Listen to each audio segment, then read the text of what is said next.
Kumusta kayong lahat? Ako, Sidra, Ligaya Santos. At ngayon ay susuriin natin ang paksang paano ibalik at panatilihin ang itim at malusog na buhok, labanan ang paglitaw ng uban. Maligayang pagdating sa aking channel, mahal kong mga kaibigan. Naranasan na ba ninyong tumayo sa harap ng salamin, hawak ang suklay, at nakaramdam ng kaba sa inyong tiyan sa pagkakita ng paraming uban araw-araw? Gaya ng kasabihan sa Pilipinas, ang buhok ay korona ng ganda at ang ngipin ay palamuti sa bibig. Ang buhok na may uban ay hindi lamang tanda ng edad. Minsan, ito ay pinagmumulan ng kawalan ng kumpiyansa na nagpaparamdam sa atin ng pag-aalinlangan sa paglabas o pakikipagkita sa mga kaibigan. Marami ang mabilis na gumagamit ng mga kemikal na pangkulay ng buhok upang itago ang mga pilak na hibla. Pagkatapos magpakulay, maganda nga ang buhok. Oo. Ngunit narito, mga kaibigan ko, ang mga kemikal na sumisipsip sa anit ay agresibo at nakakapinsala, nagiging sanhi ng pagkalagas ng buhok, pangangati, at maaaring makaapekto pa sa ating kalusugan sa pangmatagalan ng hindi natin namamalayan. Kaya, bakit hindi tayo bumalik sa mas natural at kapaki-pakinabang na paraan na ipinasa sa atin ng ating mga ninuno? Ngayon, dala ko sa inyo ang isang mahiwagang solusyon na direktang nagmumula sa ating kusina. Isang simpleng ngunit makapangyarihang sangkap.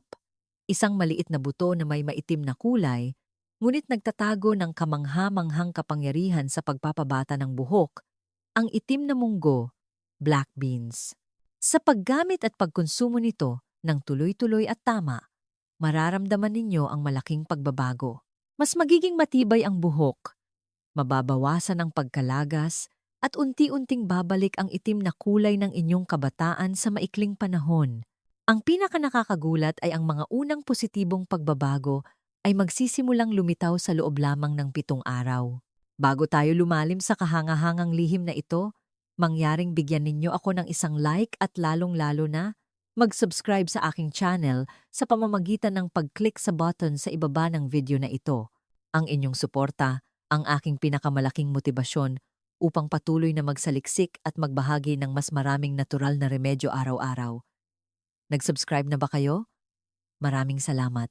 At ngayon, inaanyayahan ko kayong umupo ng komportable, uminom ng isang basong tubig, at sama-sama nating simulan ang muling pagtuklas sa kabataan ng ating buhok. Unang bahagi. Bakit ang itim na munggo ay isang elixir para sa buhok? Mahal kong mga kaibigan, bago ko ibunyag ang mga resipe, nais kong lubos ninyong maunawaan kung bakit napakamahiwaga ng itim na munggo. Hindi nagkataon lamang na sa karunungang bayan sa Pilipinas, sinasabing para manatiling bata, kumain ng gulay, para magkaroon ng itim na buhok, humanap ng itim na munggo. Ayon sa tradisyonal na medisina, ang buhok ay labis na dugo at ito ay salamin na nagpapakita ng kalusugan ng mga bato, kidneys. Una sa lahat, ang mga bato ay nag-iimbak ng esensya ng buhay at mula rito nabubuo ang dugo. Kapag malusog ang mga bato at sagana ang daloy ng dugo, magiging itim at makintab ang buhok. Ang itim na munggo, na may katangi-tanging maitim na kulay, ay isang pagkain na direktang gumagana sa meridian ng bato. Pinapalakas ito ng matindi. Ikalawa, kapag mahina ang kalidad ng dugo o may anemia, maagang umiitim ang buhok at nalalagas. Ang itim na munggo ay tumutulong upang linisin at pagyamanin ang dugo, kaya't pinapakain ang mga follicle ng buhok mula sa pinakaloob. Mula sa pananaw ng modernong medisina, natuklasan ng mga siyentipiko na ang maitim na balat ng itim na munggo ay naglalaman ng maraming anthocyanins. Ang mga ito ay napakalakas na antioxidant na tumutulong upang maiwasan ang pagtanda ng mga selula ng buhok. Bukod pa rito, ang itim na munggo ay mayaman sa iron, zinc, at bitamina B6, mahahalagang sangkap na ginagamit ng katawan upang makagawa ng melanin, ang pigment na responsable sa itim na kulay ng buhok. Sa makatuwid, ang paggamit ng itim na munggo upang gamutin ang uban ay hindi isang walang batayang lunas sa bahay, kundi isang siyentipikong estratehiya na tumutugon sa problema mula sa ugat, mula sa loob ng katawan. At upang hindi na ninyo kailangan pang maghintay, ibabahagi ko agad sa inyo ang 3 gintong resipe na pinagsasama ang itim na munggo sa iba pang natural na sangkap upang makamit ang pinakamataas na bisa. Ikalawang bahagi, 3 gintong resipe para sa pagpapabata ng buhok. Resipe 1. Inihaw na tubig ng itim na munggo para linisin ang katawan, palamigin ang atay, at palakasin ang bato. Mahal kong mga kaibigan, gaya ng kasabihan, ang kalusugan ay pumapasok sa bibig, ngunit gayon din ang paggaling. Bago pa man bumalik ang itim na kulay ng ating buhok, kailangan nating linisin ang pabrika ng dugo sa loob ng ating katawan. Sisimulan natin ang ating paglalakbay pabalik sa kabataan. Sa unang resipe, isang recipe na tila simple at marami ang nakakaalam. Ngunit ang susi ay kung paano ito ihanda ng tama upang ilabas ng munggo ang lahat ng mahahalagang katangian nito para sa buhok. Ito ay ang inihaw na tubig ng itim na munggo. Hindi lamang ito isang nakakapreskong inumin, mga kaibigan. Ito ay isang paraan upang linisin ang ating mga panloob na organo. Bakit ko ito inilagay sa unang lugar? Dahil ang itim na munggo ay may nakakapreskong katangian na tumutulong upang palakasin ang paglilinis ng atay. Kapag malinis lamang ang atay at malusog ang mga bato, ang dugo ay maaaring umikot ng malaya at magdala ng sapat na nutrients sa ating anit upang pakainin ang mga follicle ng buhok. Ngayon, inaanyayahan ko kayong samahan ako sa kusina upang ihanda ito ng detalyado. Mga kinakailangang sangkap: 100 gram ng itim na munggo, black beans, ng uri na green heart, berdeng puso. Maliit ang kanilang buto, ngunit ang kanilang potensyal na gamot ay mas malaki kaysa sa puting puso. 1 litro ng sinala na tubig. Mga hakbang sa paghahanda. Hakbang 1. Masusing paglilinis. Hugasan ng mabuti ang munggo, tanggalin ang mga basag o inamag, at pagkatapos ay patuyuin ng lubusan. Mahalaga ang hakbang na ito, kailangang tuyo ang munggo upang kapag inihaw, magkaroon ito ng masarap na aroma at hindi masira. Hakbang 2. Pag-iihaw. Painitin ang isang kawali sa katamtamang init. Kapag mainit na, ilagay ang munggo at ihawin habang patuloy na hinahalo, ihawin hanggang sa makaramdam ng matindi at mabangong aroma. Ang balat ng munggo ay magsisimulang magbitak ng bahagya na may tunog na pumipitpit, at ang loob ng buto ay magkakaroon ng mapusyaw na dilaw na kulay. Iwasang iihaw ng labis, dahil mawawalan ito ng mga katangian. Hakbang 3. Pagpapakulo at pagpapahinga. Pakuluan ang 1 litro ng tubig. Kapag kumukulo na, ilagay ang inihaw na munggo. Hayaan itong kumulo sa loob ng 10 hanggang 10 minuto pa. Pagkatapos, alisin sa apoy at takpan ang kaldero. Hayaan itong nakatakip ng humigit kumulang 15 minuto pa upang ang lahat ng extract ng munggo ay lubusang mailabas sa tubig. Paraan ng paggamit. Salain ang tubig at inumin araw-araw sa halip na tsaa. Ang lasa ng inihaw na tubig ng munggo ay mabango at malambot, napakadaling inumin. Mahalagang bigyang diin na mainam na inumin ito ng walang asukal. Kung mas gusto ninyo ang kaunting tamis, maaari kayong magdagdag ng pakurot ng panela, muscovado sugar, o kaunting pulot pukyutan. Gayunpaman, mariin kong ipinapayo na iwasan ang puting asukal, mga benepisyo na mapapansin ninyo. Huwag asahan na agad na iitim ang buhok. Ang mga natural na remedyo ay unti-unting kumikilos. Sa unang 3 hanggang 5 araw, mapapansin ninyo na mas malinaw ang inyong pag-ihi. Mas magiging sariwa ang pakiramdam ninyo. Mababawasan ang pakiramdam ng init sa loob at ang singaw sa bibig. At mas magiging malalim at nakakapagpabata ang pagtulog. Pagkatapos ng 7 araw, ang balat ay magsisimulang magmukhang mas maliwanag at hindi gaanong magaspang. Ito ay mga nakapagpapatibay na senyales na ang enerhiya ng bato ay muling pinupunan. Kapag malusog ang mga bato, magsisimula silang magpadala ng nutrients upang pakainin ang buhok. Gayunpaman, ang inihaw na tubig ng itim na munggo ay ang unang hakbang lamang sa paglilinis ng katawan. Upang mas epektibong labanan ang mga matitigas na uban, kailangan natin ng mas malakas at concentrated na remedyo. Inaanyayahan ko kayong magpatuloy sa akin sa ikalawang resipe. Isang lihim na sa Pilipinas ay itinuturing na kayamanan para sa mahabang buhay at palaging itim na buhok. Resipe 2. Itim na munggo na binabad sa suka, nagpapasigla ng paglago at nagpapaiitim ng buhok ng matindi.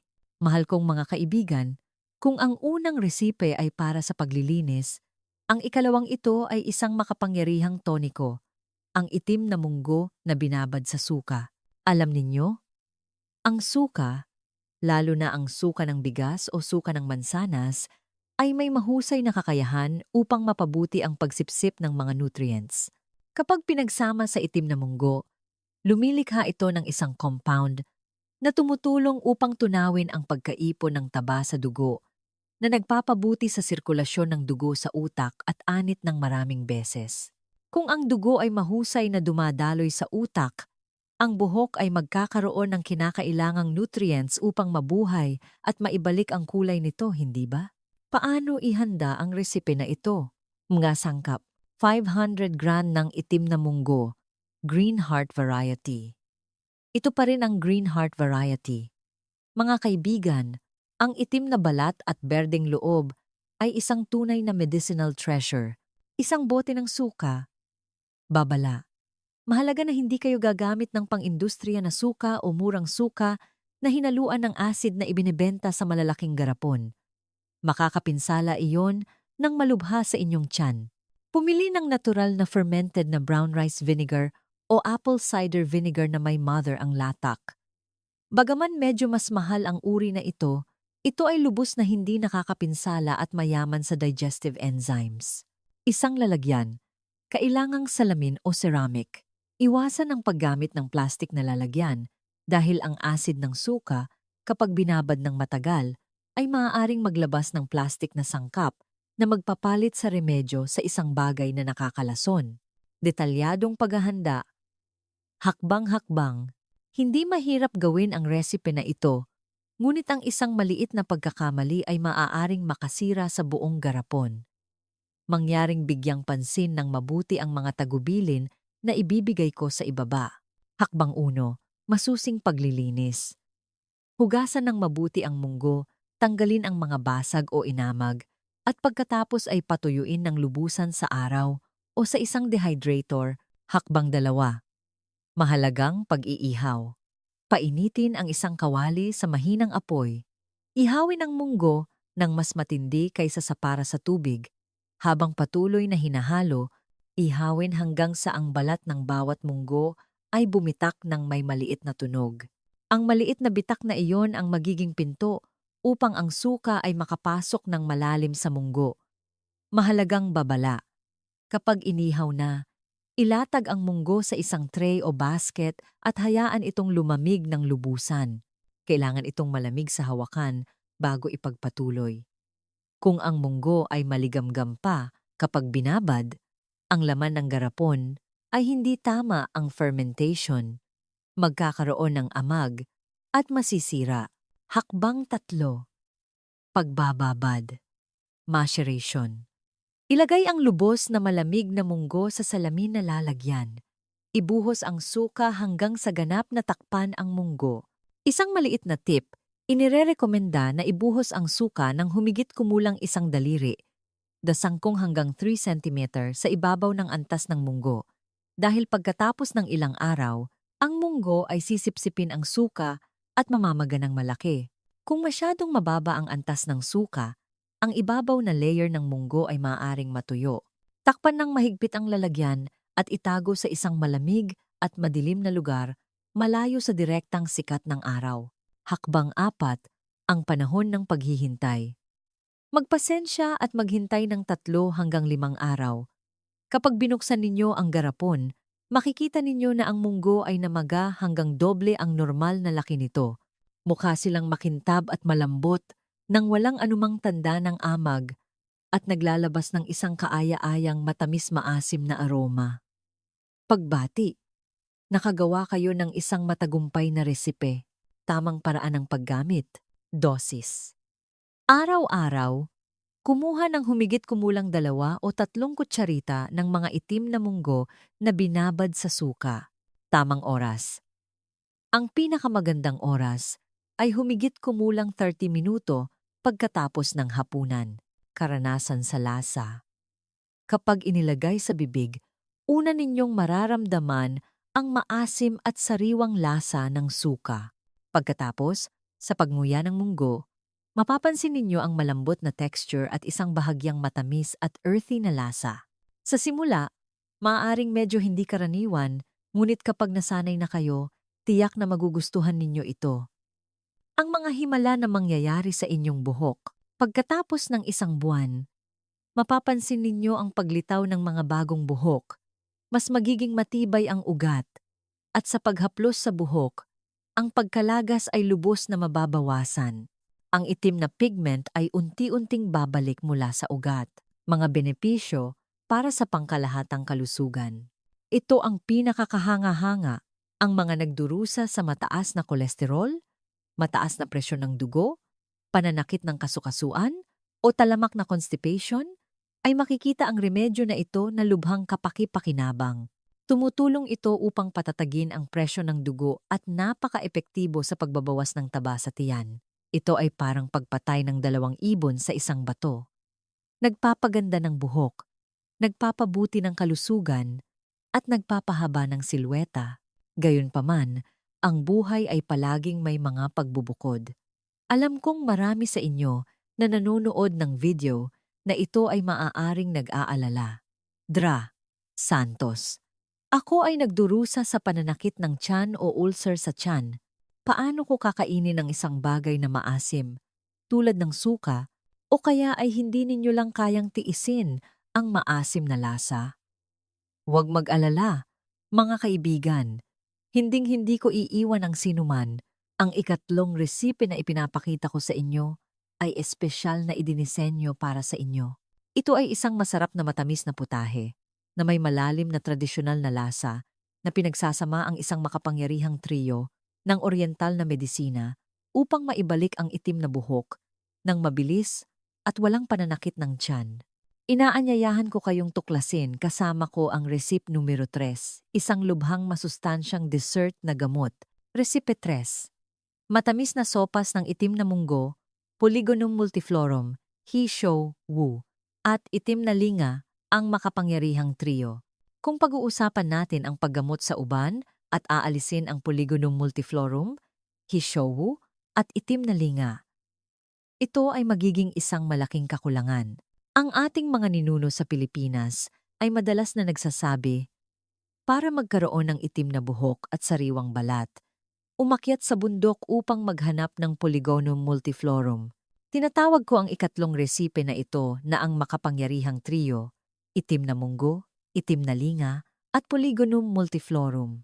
Ito ay isang pangunahing toniko na formula upang gamutin ang mga kaso ng maagang pag-uban na sanhi ng pagkaubos ng chi enerhiya at dugo o para sa mga taong madalas na nakakaramdam ng pagod at pagkahilo. Mga sangkap, 100 gram ng itim na munggo, 50 grams ng itim na linga, 3 hanggang 4 na hiwa ng pulang Polygonum multiflorum. Maaari ninyo itong bilhin sa mga mapagkakatiwalaang herbal store, kaunting pulot-pukyutan, o panela, paraan ng paghahanda. Hakbang 1. Hugasan ng mabuti ang itim na munggo at itim na linga. Ang itim na munggo ay kailangan ibabad sa maligamgam na tubig sa loob ng 2 o 3 oras upang lumambot. Hakbang 2. Ilagay ang itim na munggo at Polygonum multiflorum sa isang kaldero.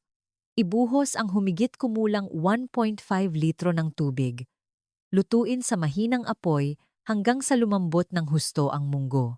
Siguraduhing lutuin sa napakahinang apoy upang ang lahat ng nutrients ng Polygonum multiflorum ay lubos na maipasok sa munggo. Hakbang 3. Kapag malambot na ang munggo, idagdag ang itim na linga at lutuin pa sa loob ng 10 minuto. Hakbang 4.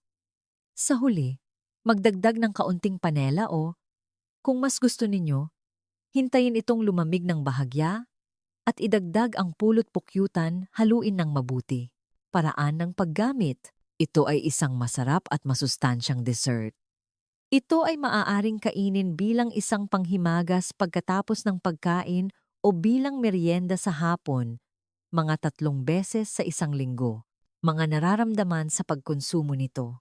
Ang dessert na ito ay may masarap at earthy na lasa ng munggo, isang masarap na aroma ng linga, at isang natatanging pahiwatig ng Polygonum multiflorum.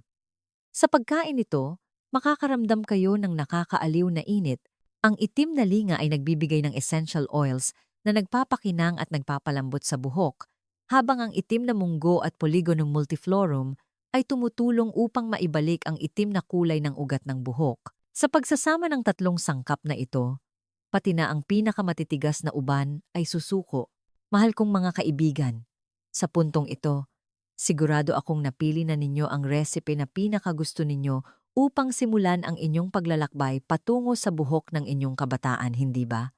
Sa tatlong mahalagang recipe na ito sa inyong mga kamay, mayroon na kayong 70% o 80% ng tagumpay na nakasisiguro. Ngunit, gaya ng sabi ng ating mga matatanda, ang isang mabuting gamot ay nangangailangan din ng isang mabuting pasyente. Bilang inyong kaibigan at tagapayo, magiging lubos akong hindi komportable kung hindi ko kayo bibigyan ng ilang mahahalagang payo upang hindi masayang ang inyong pagsisikap sa kusina. At ang mas mahalaga, upang tayo ay umusad ng ligtas, maiiwasan ang mga hindi gustong side effect, ang susunod na section ay ang huling piraso na magpapasya sa tagumpay o pagkabigo, mangyaring manatili ng ilang minuto pa upang pakinggan ang 4 na mahalagang pagsasaalang-alang na inaalok ko sa inyo ng buong puso. Ikatlong bahagi. 4 na mahalagang pagsasaalang-alang, mga payo mula sa puso. Ang pagpapatuloy, ang gintong susi. Ang mga natural na pamamaraan ay hindi tulad ng kemikal na pangkulay na agad kumikilos. Ang mga ito ay parang ambon na malalim na tumatagos. Kailangan nila ng panahon upang masipsip ng katawan at mapakain ang bawat selula mula sa loob. Pagkatapos ng unang 7 araw, mapapansin ninyo na nababawasan ang pagkalagas ng buhok, nagiging mas malambot ito. Mas malusog ang anit at hindi gaanong nangangati, ngunit upang maibalik ng buhok na may uban ang itim na kulay nito, kailangan ninyong maging tuloy-tuloy sa 1 hanggang 3 buwan. Huwag masiraan ng loob, mga kaibigan. Ang pagmamadali ay hindi mabuting tagapayo. Sino ang dapat mag-ingat? Ang itim na munggo ay may nakakapreskong katangian. Kaya kung kayo ay may malamig na konstitusyon, ibig sabihin, madalas na malamig ang inyong mga kamay at paa, madalas na malamig ang inyong tiyan o may diarrhea, kailangan ninyong ihawin ng husto ang munggo, kahit nakaunti pa, bago gamitin. Sa paghahanda ng tubig para inumin, magdagdag ng ilang hiwa ng inihaw na luya upang balansehin at painitin ang lalamunan at tiyan. Ang estilo ng buhay ay naghuhubog sa panlabas na anyo. Ang estado ng damdamin ay naghuhubog sa panlabas na anyo. Ang pag-aalala, stress, at insomnia ang numero 1 kaaway na pinakamabilis na sumisira sa ating buhok. Sikaping matulog bago mag-alas 11 ng gabi. Ito ang oras kung kailan nililinis ng atay at gallbladder ang kanilang sarili at gumagawa ng dugo. Panatilihin ang isang optimista at masayahin na saloobin kasama ang inyong mga mahal sa buhay. Gaano man kaganda ang itim na munggo, kung patuloy kayong magpupuyat at mag-aalala, kahit ang pinakamakapangyarihang gamot ay hindi makapagliligtas sa inyong buhok. Pagsamahin sa pagmamasahe ng anit. Gabi-gabi, bago matulog, maglaan lamang ng 5 minuto. Gamit ang mga dulo ng 10 daliri, ang malambot na bahagi, dahan-dahang suklayin paatras, mula sa ugat ng buhok sa noo hanggang sa batok, na gumagawa ng isang banayad na masahe. Pinapabuti nito ng malaki ang sirkulasyon ng dugo na nagbubukas ng daan upang ang nutrients ng itim na munggo ay makarating sa mga follicle ng buhok ng doble ang bisa. Mahal kong mga kaibigan, karaniwang sinasabi na ang puno ay berde dahil sa mga ugat nito at ang tao ay malusog dahil sa kanyang pangangalaga. Ang kalusugan o isang itim at makintab na buhok ay hindi kailanman lumilitaw ng kusa. Ito ay ang matamis na bunga na nakalaan para sa mga marunong maging tuloy-tuloy at umunawa sa kanilang sariling katawan. Kapag pinagsama ninyo ang mga resip na ito ng simpleng itim na munggo na ibinahagi ko sa inyo sa apat na mahalagang pagsasaalang-alang tungkol sa estilo ng buhay, sigurado akong ang pagtanda ay hindi na magiging pinagmumulan ng takot. Sa halip, ito ay magiging isang paglalakbay upang masiyahan sa isang buong buhay, upang ang bawat araw ay maging isang araw ng kagalakan at kalusugan. Ang itim na munggo, bagamat maliit at mura, na nakalagay ng tahimik sa isang sulok ng kusina, ay nagtatago ng mahiwagang kapangyarihan ng pagpapagaling ng inang kalikasan. Umaasa at nanalangin ako na sa pamamagitan ng taos-pusong payo ngayon, makakatulong ako sa maliit na bahagi upang maibalik ninyo ang kumpiyansa na palagi ninyong taglay, upang maibalik ang imahe ng inyong buhok na kabataan noon. Kung isang araw ay tumingin kayo sa salamin, nakita ninyo na nabawasan ang pagkalagas, napansin ninyong umiitim ang inyong uban, at ngumiti kayo ng may kasiyahan, iyon ang aking pinakamalaking kagalakan. Kaya, wag nang mag-alinlangan pa. Simulan na ninyo ngayon sa kusina. At sa panahon ng paggamit, kung mayroon kayong anumang tanong, gaano man kaliit, o kung mayroon kayong magandang balita tungkol sa mga resulta, mangyaring huwag mag-atubiling mag-iwan ng komento sa ibaba. Palagi akong narito. Binabasa ang bawat personal na mensahe at handang tumugon at ibahagi ang inyong kagalakan na parang bahagi kayo ng aking pamilya. Muli, kung naramdaman ninyo na ang video na ito ay nagbigay sa inyo ng halaga, mangyaring magtanim ng isa pang buto ng kabutihang loob sa pamamagitan ng pag-click sa like at ibahagi ang video na ito sa mga kaibigan at pamilya upang sama-sama tayong mabuhay ng masaya at malusog.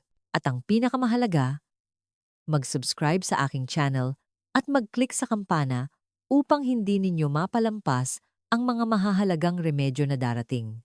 Sa huli, walang mas mahalaga kaysa sa kalusugan.